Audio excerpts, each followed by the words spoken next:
When it comes to offer power, innovation is the critical resource to manage, and yet oddly enough, mostly we get it wrong. So to understand why we get it wrong, let's look at the following diagram. If you look at a return on innovation pie chart, there are three ways you can get a good return on innovation. The first one's differentiation. This allows you to set yourself apart from the competitor and capture the attention and interest of the customer. That'll give you more sales at higher margins because the customer is preferring you because you're different in the way that they appreciate. Everybody understands that. The second return on innovation is neutralization. This is where the competitor's gotten out in front of you or the category has moved ahead and you have yet to catch up, and you've got to catch up and catch up quickly. You don't have to be better than the competitor in neutralization, you just have to be good enough. And then the third return on innovation is productivity, where you innovate internally in order to take cost and time out of your processes so you can either get a product to market faster or cheaper and either price it cheaper or take the profit to your own company. Now let's look a little bit more closely at each of those three returns. So if we look at differentiation, what you can see is a circle of competitors, and as long as your offer is inside the circle with your competitive set, none of you have a great deal of bargaining power. The customer will say to you, you have a good offer, it's different, but they have offers and theirs are different too. And none of them are so compelling that I feel like I have to have one of you over the others. So whoever gives me the best price wins. So innovation applied to differentiation, the intent is to take your offer outside of the circle, establish it well outside the circle, hopefully for a long time outside of the circle, so that will give you the bargaining power.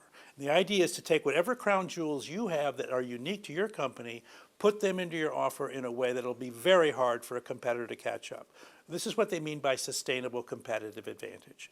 The challenge with differentiation innovation is to get truly outside the circle, which means you have to do things dramatically different, or what we call make your offer unmatchable. That takes courage and it takes commitment. As we turn to neutralization innovation, remember, the goal here now is to catch up. So the category has moved on because a new competitor has set a new standard and you have not yet caught up. So your job is to get back inside the circle. And the game there is not to try to outperform the competitor, but just to be good enough that the market can say, okay, you've matched their standard, and I wasn't picking you for that reason anyway. I was picking you for some other reason, but you were behind in this other area. I was worried. Now you're caught up. So you now have a hybrid engine, or you now have a touch interface on your phone. That's not your main differentiator, but at least you've got it. The key to neutralization is speed. You do not want to be behind for very long. The longer you stay out of the market, the longer you're not competitive with whatever the new trend is, the more customers begin to suspect your future viability. So you want to get back in the game fast. The third return on innovation is the productivity return.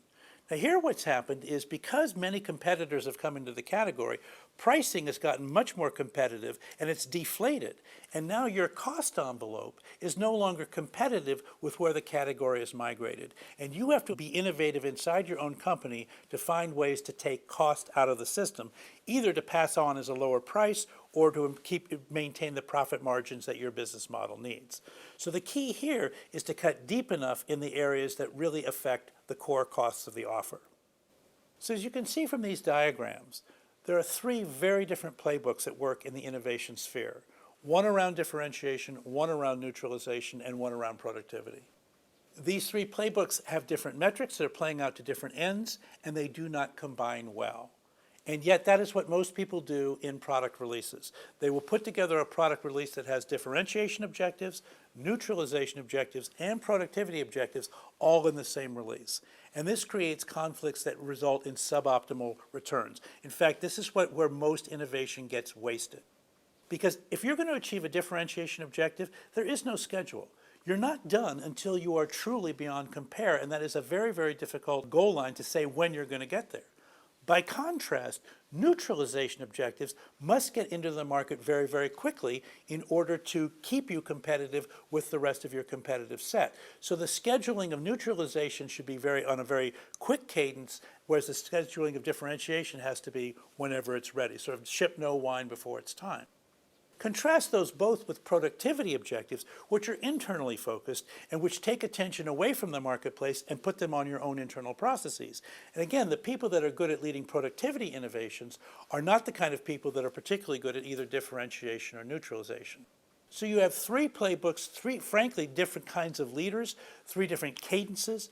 You still eventually have to bring all three types of innovation into the marketplace to be successful, but it's terribly important to manage each one independent from the other two.